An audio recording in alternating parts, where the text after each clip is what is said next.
The Dark is Rising, Chapter 3, The Sign Seeker. Will thrust his cold hands into his pockets and stood staring up at the carved panels of the two closed doors towering before him.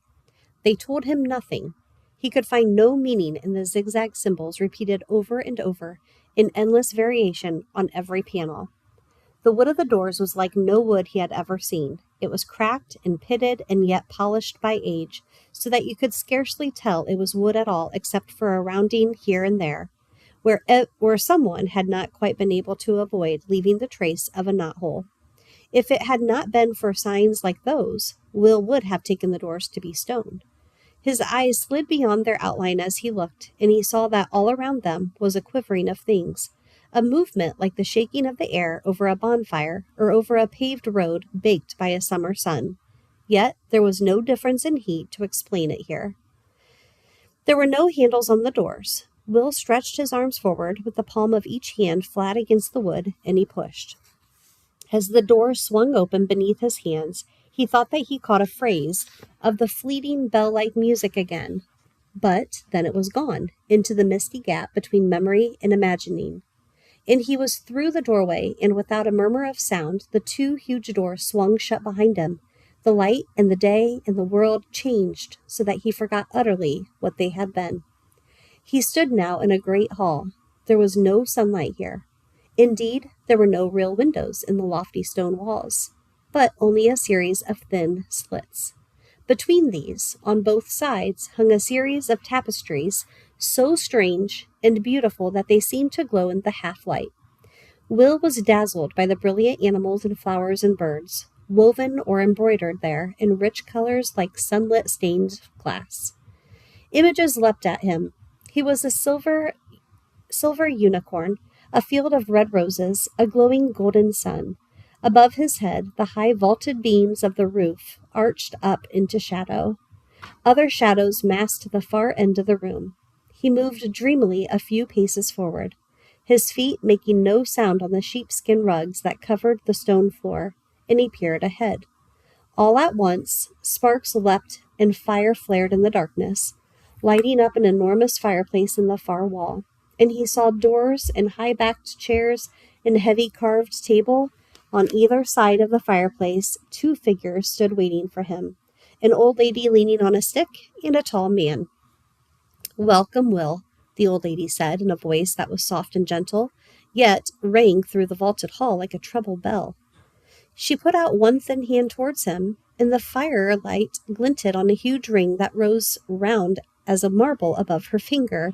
She was very small, fragile as a bird, and though she was upright and alert, Will, looking at her, had an impression of immense age. He could not see her face. He paused where he stood, and unconsciously his hand crept to his belt. Then the tall figure on the other side of the fireplace moved, bent, and lighted a long taper at the fire, and, coming forward to the table, began putting the taper to a ring of tall candles there. Light from the smoking yellow flame played on his face.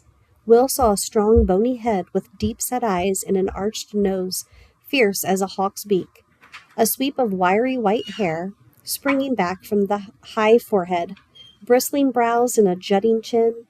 And though he did not know why, as he stared at the fierce secret lines of that face, the world he inhabited since he was born seemed to whirl and break and come down again in a pattern that was not the same as before. Straightening, the tall man looked at him across the circle of lighted candles that stood on the table in a frame like the rim of a flat, rusting wheel. He smiled slightly, the grim mouth slanting up at its edges, and a sudden fan of lines wrinkling each side of the deep-set eyes. He blew out the burning taper with a quick breath. "Come in, Will Stanton," he said, and the deep voice, too, seemed to leap in Will's memory. "Come and learn, and bring that candle with you." Puzzled, Will glanced around him. Close to his right hand, he found a black wrought iron stand as tall as himself, rising to 3 points. 2 of the points were tipped by the 5-pointed iron star, and the third by a candlestick holding a thick white candle. He lifted out the candle, which was heavy enough to need both hands, and crossed the hall to the two figures waiting at the other end. Blinking through the light, he saw as he approached them that the circle of candles on the table was not a complete circle after all. One holder in the ring was empty. He leaned across the table, gripping the hard, smooth sides of the candle, lighted in from one of the others, and fitted it carefully into the empty socket. It was identical with the rest. They were very strange candles, uneven in width, but cold and hard as white marble. They burned with a long, bright flame and no smoke, and smelled faintly resinous like pine trees. It was only as he leaned back to stand upright that Will noticed the two crossed arms of iron inside the candlestick ring. Here again, as everywhere, was the sign, the cross within the circle, the quartered sphere. There were other sockets for candles within the frame. He saw now, 2 along each arm of the cross and 1 at the central point where they met. But these were still empty. The old lady relaxed and sat down in the high-backed chair beside the hearth. "Very good," she said comfortably in the same musical voice. "Thank you, Will." She smiled, her face folding into a cobweb of wrinkles, and Will grinned wholeheartedly back. He had no idea why he was suddenly happy. It seemed too natural to be questioned. He sat down on a stool which was clearly waiting for him in front of the fire, between the 2 chairs. "The doors," he said.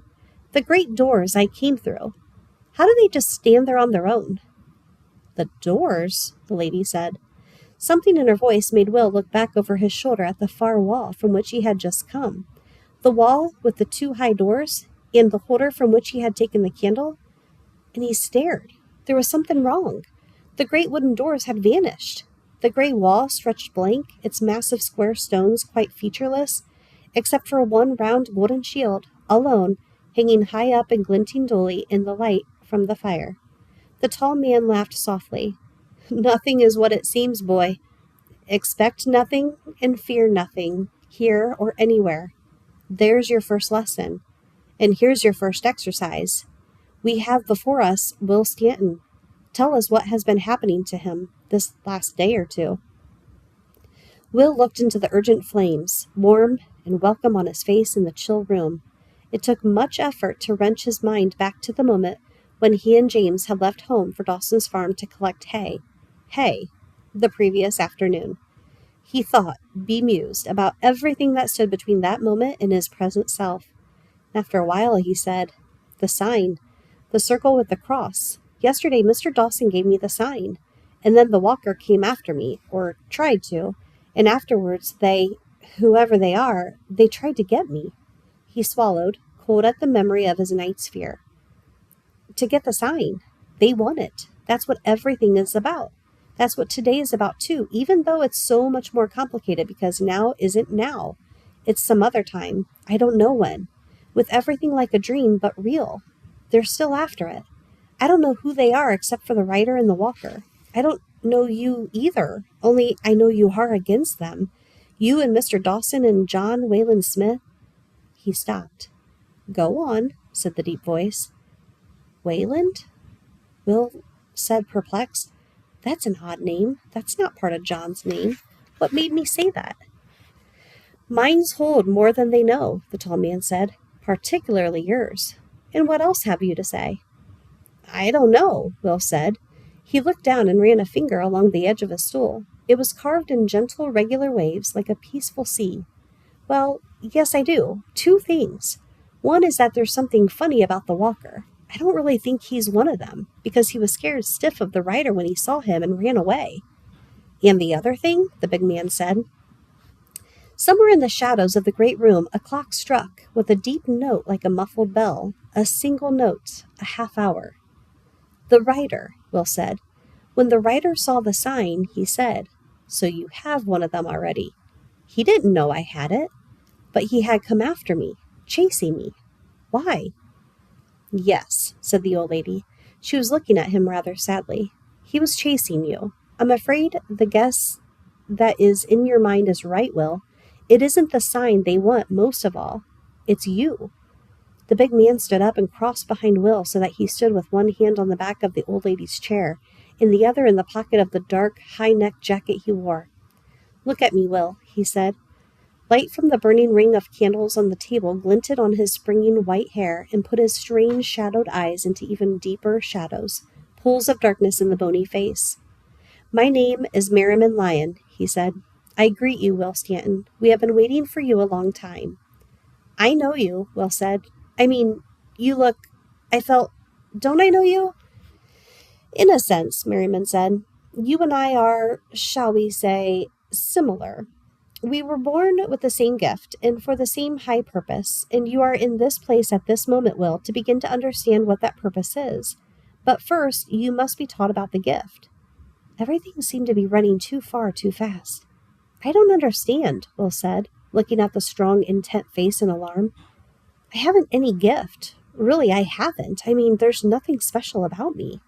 He looked from one to the other of them, figures alternately lit and shadowed by the dancing flames of candles and fire, and he began to feel a rising fear, a sense of being trapped.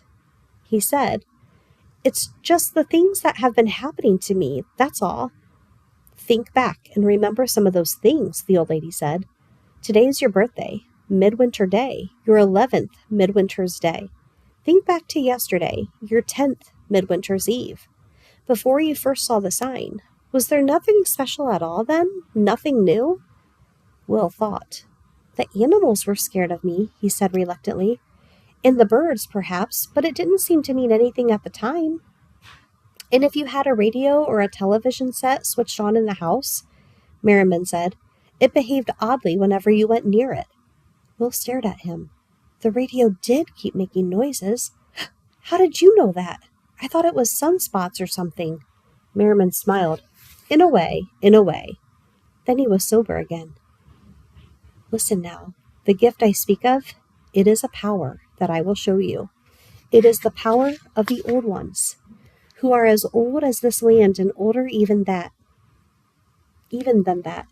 You were born to inherit it, Will, when you came to the end of your 10th year. On the night before your birthday, it was beginning to wake.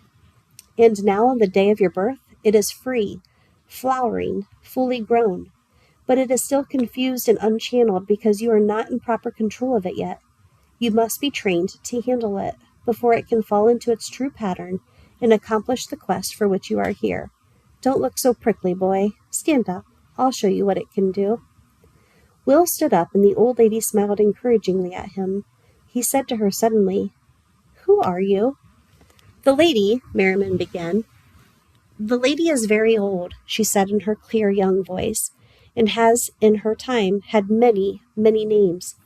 Perhaps it would be best for now, Will, if you were to go on thinking of me as the old lady.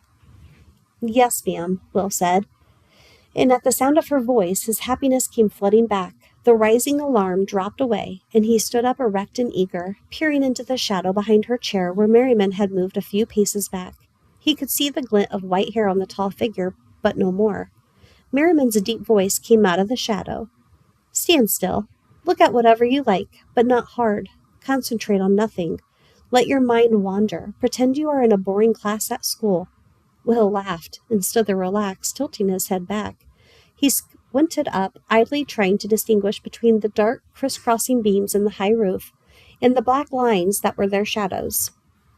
Merriman said casually, I am putting a picture into your mind. Tell me what you see. The image formed itself in Will's mind as naturally as if he had decided to paint an imaginary landscape and were making up the look of it before putting it on paper. He said, describing the details as they came to him, There's a grassy hillside over the sea, like a sort of gentle cliff. Lots of blue sky and the sea a darker blue underneath. A long way down, right down there where the sea meets the land, there's a strip of sand, lovely glowing golden sand. And inland from the grassy headland, you can't really see it from here except out of the corner of your eye, hills, misty hills. They're a sort of soft purple, and their edges dissolve into a blue mist, the way the colors in a painting dissolve into one another if you keep it wet. And he came out of his half-trance of seeing and looked hard at Merriman, peering into the shadows with inquisitive interest. And it's a sad picture. You miss it. You're homesick for whatever it is. Where is it? Enough, Merriman said hastily, but he sounded pleased. You do well. Now it is your turn. Give me a picture, Will. Just choose some ordinary scene, anything, and think of the way it looks, as if you were standing looking at it. Will thought of the first image that came into his head. It was one which he realized now had been worrying away at the back of his thoughts all this while. The picture of the two great doors, isolated on the snowy hillside, with all their intricate carving in the strange blur at their edges. Merriman said at once, "Not the doors. Nothing so close. Summer from your life before this winter came." For a second, Will stared at him, disconcerted, and then he swallowed hard, closed his eyes, and thought of the jeweler's shop his father ran in the little town of Eaton. Merriman said slowly, "The door handle is of the lever kind, like a round bar, to be pushed downward perhaps 10 degrees on opening. A small hanging bell rings as the door moves. You step down a few inches to reach the floor, and the jolt of the drop is startling without being dangerous. There are glass showcases all around the walls, and beneath the glass counter, of course, this must be your father's shop, with some beautiful things inside it. A grandfather clock, very old in the back corner, with a painted face and a deep, slow tick. A turquoise necklet in the central showcase with a setting of silver serpents. Zuni work, I think, a very long way from home. An emerald pendant, like a great green tear. A small enchanting model of a crusader castle in gold, perhaps a salt cellar, that you have loved, I think, since you were a small boy. And that man behind the counter, short and content and gentle, he must be your father, Roger Stanton. Interesting to see him clearly at last, free of the mist.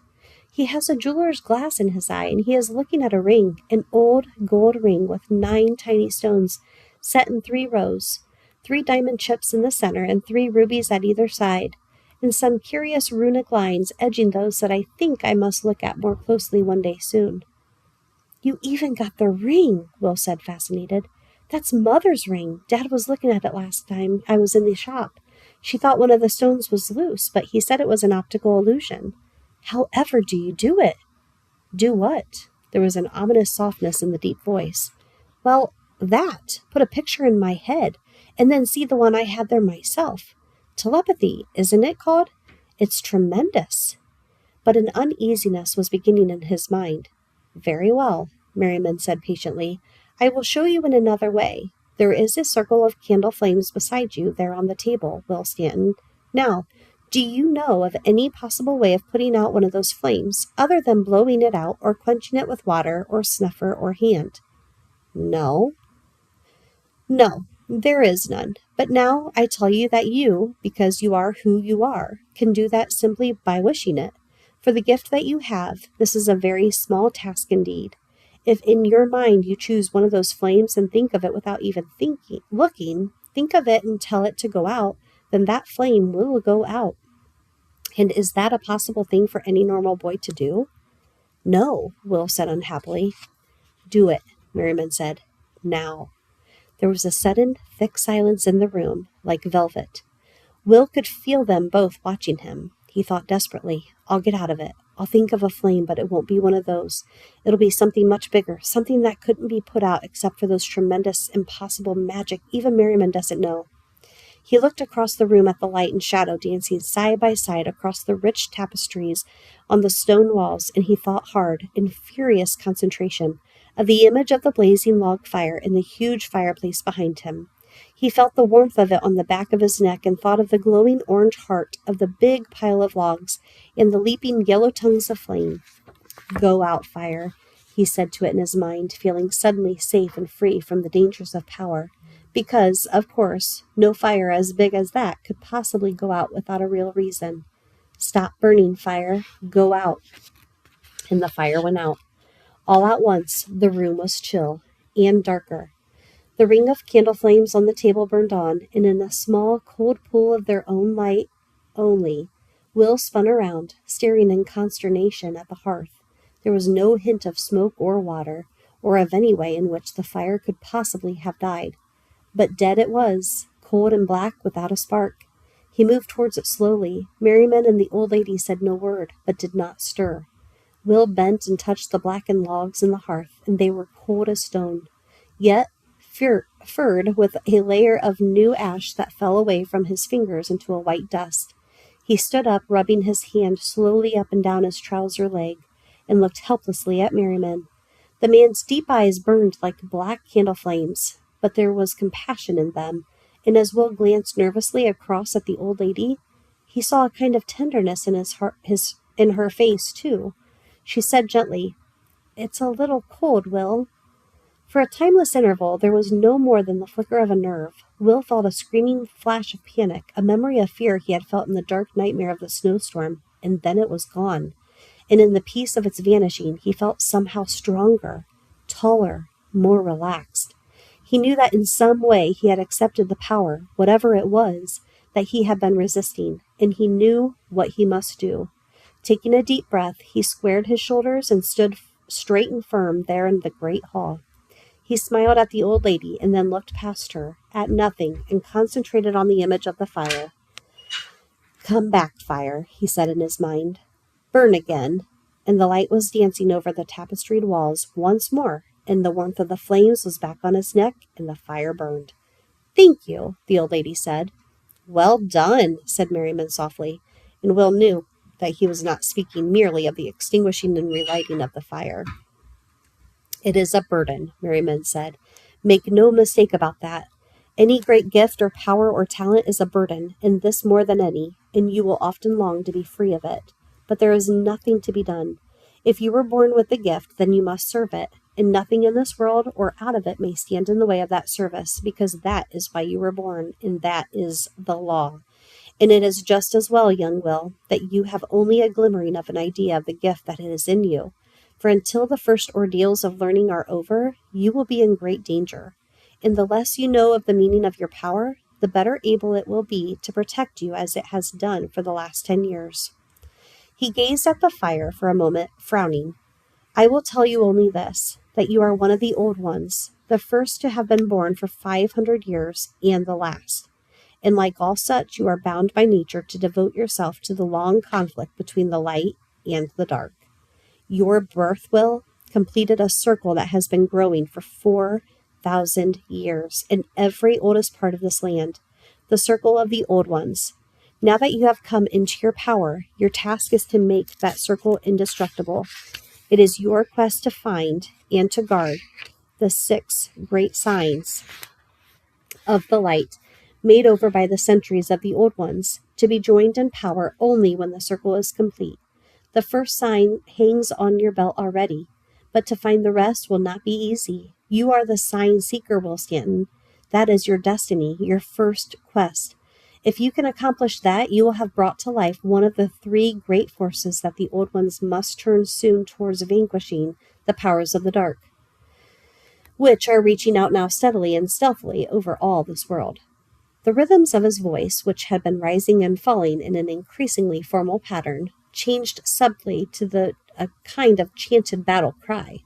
A call, Will thought suddenly, with a chill tightening his skin, to things beyond the great hall and beyond the time of the calling. For the dark is rising. The walker is abroad. The rider is riding. They have woken. The dark is rising. And the last of the circle is to come to claim his own. And the circles must now all be joined. The white horse must go to the hunter, the river take the valley. There must be fire on the mountain, fire under the stone, fire over the sea, fire to burn away the dark, for the dark is rising. He stood there tall as a tree in the shadowed room, his deep voice ringing out in an echo, and Will could not take his eyes from him. The dark is rising. That was exactly what he had felt last night. That was what he was beginning to feel again now, a shadowy awareness of evil prickling at his fingertips and the top of his spine, and for the life of him he could not utter a word. Merriman said in a sing-song tone that came strangely from his awesome figure, as if he were a child reciting, "When the dark comes rising, 6 shall turn it back, 3 from the circle, 3 from the track. Wood, bronze, iron, water, fire, stone, 5 will return, and 1 go alone." Then he swept forward out of the shadow, past the old lady, still and bright-eyed in her high-backed chair. With one hand he raised one of the thick white candles out of the burning ring, and with the other swung Will towards the towering side wall. "Look well for each moment, Will," he said. The old ones will show something of themselves and remind the deepest part of you. For one moment, look at each. And with Will beside him, he strode long-legged around the hall, holding the candle aloft again and again, beside each of the hanging tapestries on the walls. Each time, as if he had commanded it, one bright image shone for an instant out of each glowing embroidered square, as bright and deep as a sunlit picture, seen through a window frame. And Will saw. He saw a May tree white with blossom, growing with the thatched roof of a house. He saw 4 great gray standing stones on a green headland over the sea. He saw the empty-eyed, grinning white skull of a horse, with a single stubby broken horn in the bony forehead, and red ribbons wreathing the long jaws. He saw lightning striking in a huge beech tree, and, out of the flash, a great fire burning on a bare hillside against a black sky. He saw the face of a boy not much older than himself, staring curiously into his own, a dark face beneath light-streaked dark hair, with strange cat-like eyes, the pupils light-bordered but also yellow within. He saw a broad river in flood, and beside it a wizened old man perched on an enormous horse.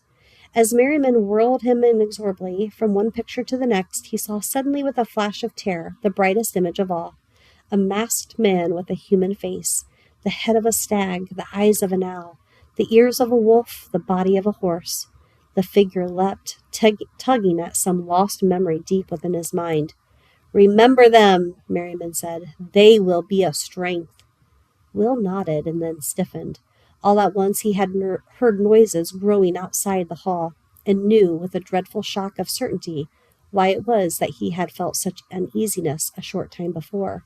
While the old lady sat motionless in her chair, and he and Merriman stood again beside the hearth, the great hall was filled suddenly with a hideous mixture of moaning and mumbling and strident wailing, like the caged voices of an evil zoo.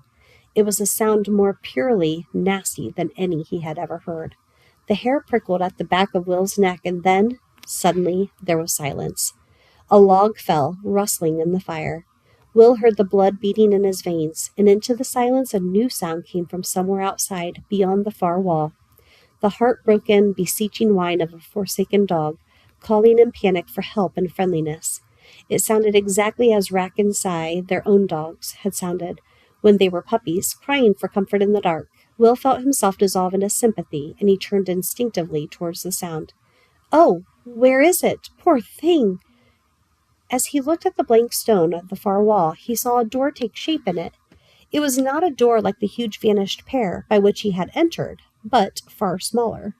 An odd, pinched little door looking totally out of place, but he knew he could open it to help the imploring dog.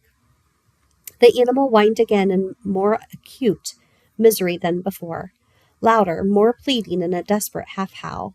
Will swung impulsively forward to run to the door, and then was frozen in mid-step by Merriman's voice. It was soft but cold as winter stone. "Wait.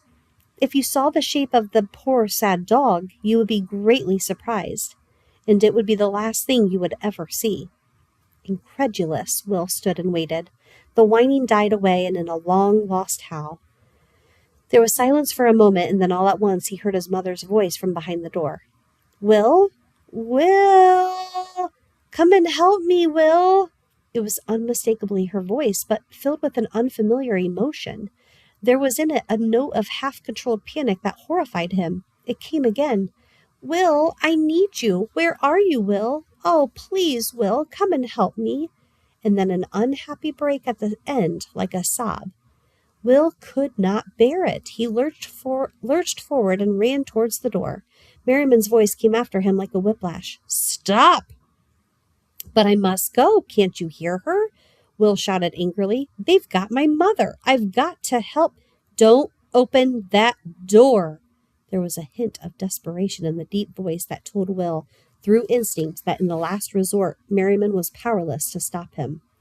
"That is not your mother, Will," the old lady said clearly. "Please, Will," his mother's voice begged.